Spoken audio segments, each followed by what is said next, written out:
Welcome, everybody. It's Natasha with the Medical Professional Dojo, and I want to talk about mastering client follow-through, strategies for sustaining momentum and care transitions in medically integrated and chiropractic offices. So when we talk about the foundation of success, results require clarity. If there's not clear understanding there, people in confusion don't move forward. People in confusion do not buy or invest in products or services. So results and momentum break down when the next step is unclear. It is the single most common mistake or failure that happens in the client journey. The core truth, people don't fail because they lack knowledge. They fail because they lack a clear roadmap of what happens next. So want to spend some time here on how do we bridge the gap moving from patient confusion to commitment. A lot of times I want to digress here for a quick second because we always say we want people to say yes and commit to care out of commitment, not compliance. When you talk at a person, they usually will say yes because they want you to stop talking to them. That's a yes out of compliance. We want them to say yes out of commitment because they have clarity. They know what's going to happen in phases. So be very clear on that. So people don't fail because the lack of knowledge, but the lack of clarity. So make it very, very clear for your clients and the patient to know what the next step is. The action plan. Number one, review current explanations. Audit how you currently present recommendations, offers, and next steps. Identify where complexity and hesitation drop off. So how do you do this? You get so good by drilling down your scripts that you can actually connect with the person. When you drill your scripts and you know those like the back of your hand, that old saying, you know them so well, you are connected with the person. You are in present time consciousness with them. You are looking at their body language, and they'll tell you, they're like, their body language, their nonverbal communication will tell you if they're confused or they don't understand something. Simplify the process. Want you to distill down complex care plans into simple, actionable instructions. Ensure the client understands exactly what to do critically and what matters. We want to put urgency onto the patient's care. People don't operate when it's like, well, yeah, we could help you. Maybe we could do this later. It doesn't matter when you get started. Now, I hope none of that's coming from you, but that can also create some confusion. So let's be very clear on what our recommendations are and present it in a way that gives the patient education. In the integrated care context, we want to talk about substantiating transitions. In medically integrated facilities, care is often multifaceted. There's a lot of different things that you offer. If we're not preparing the client for the next phase early enough, it should be really on day one or your report of findings, then they perceive their care as finished. You know, you may start talking about the first phase of care, which maybe you refer to as the initial intensive phase.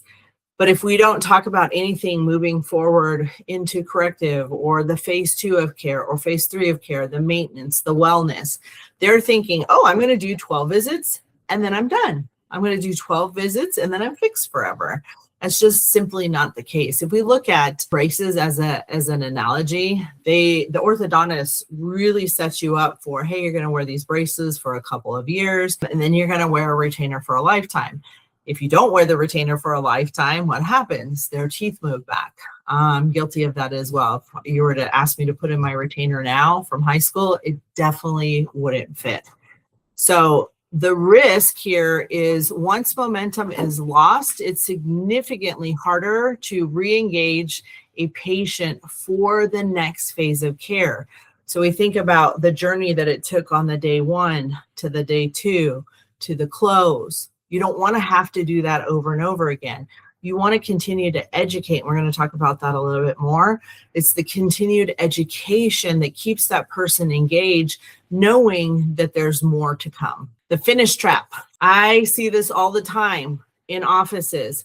If your wellness care, from corrective care, initial intensive care, to wellness or maintenance care, whatever you guys terminology that you use, if you're not at an 80% start rate from one phase of care to wellness or maintenance, you are falling into this finish trap where the person is totally engaged.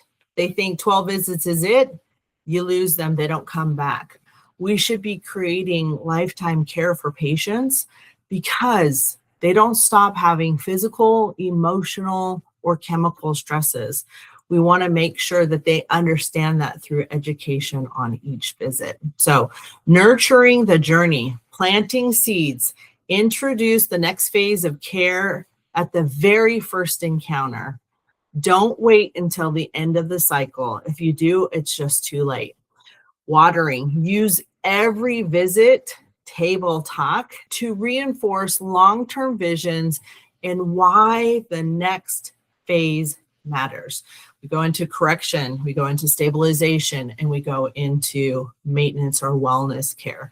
Again, you guys are going to use different terminology, but I want you to understand how to communicate that, whatever your terminology is. Nurturing. During re-exams and follow-ups, nurture the client's understanding so the transition feels natural and not forced. Well, of course, I would move on to the next phase of care. I've had a lot of education over the years. I've been under chiropractic care from when I first started in an office, which has been over 22 years ago. So there's some people that I ran into recently who have still been under care in the first office that I worked in. It was fun because I saw him, he was a grown man. And when I last saw him, he was not even a teenager yet. So it's pretty cool. So the client roadmap, the initial encounter, table talk, is the consultation, is planting the seed, doing the education from the get-go, especially at the report of findings. Follow-up visits, we're going to reinforce and we're going to water that care and that patient as we go along. Clinical exams, preparing and nurturing the transition, telling them what's coming next. Hey, when you get on to wellness care, you'll be coming in once or twice a month. We want to really stabilize that correction that's been done. And then next phase, we execute a seamless start. It's very easy that the person's like ready to go. What options do I have? And they know what's coming next. The goal is absolute clarity, eliminating the guesswork. When clients leave your facility, they should have zero doubt about their next appointment, what it entails, why they're coming back, and how this fits into their overall wellness goals.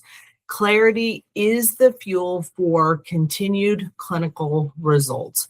So I say use every encounter as an opportunity to educate that person, so they understand why the passion and the drive comes from within them, not you encouraging them to keep showing up for visits.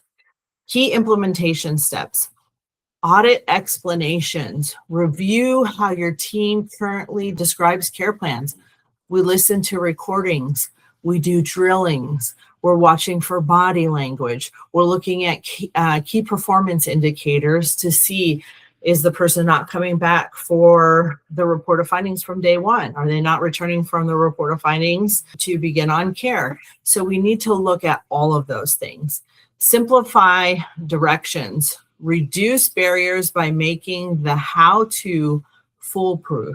Start early, introduce the next phase in the very first encounter, and especially into the report of findings as you're going over phases of care. Consistent nurture, plant, water, nurture, momentum at every encounter. So every time that we touch base with this person is a way to celebrate their wins, to see what changes they've noticed since their last visit, and really point them forward in the direction of where they're going to go. If you have any questions at all, you can leave a comment. You can reach out to us via email, info@MedProDojo. Other than that, be blessed, be a blessing, keep your communication and your client journey consistent. Keep the communication simple and easy for the patient to understand, knowing what their journey is going to be with you and your care for themselves, and to be able to achieve the results that they need and want. We'll see you next time. If this helped, give this video a like and share it with someone who needs this.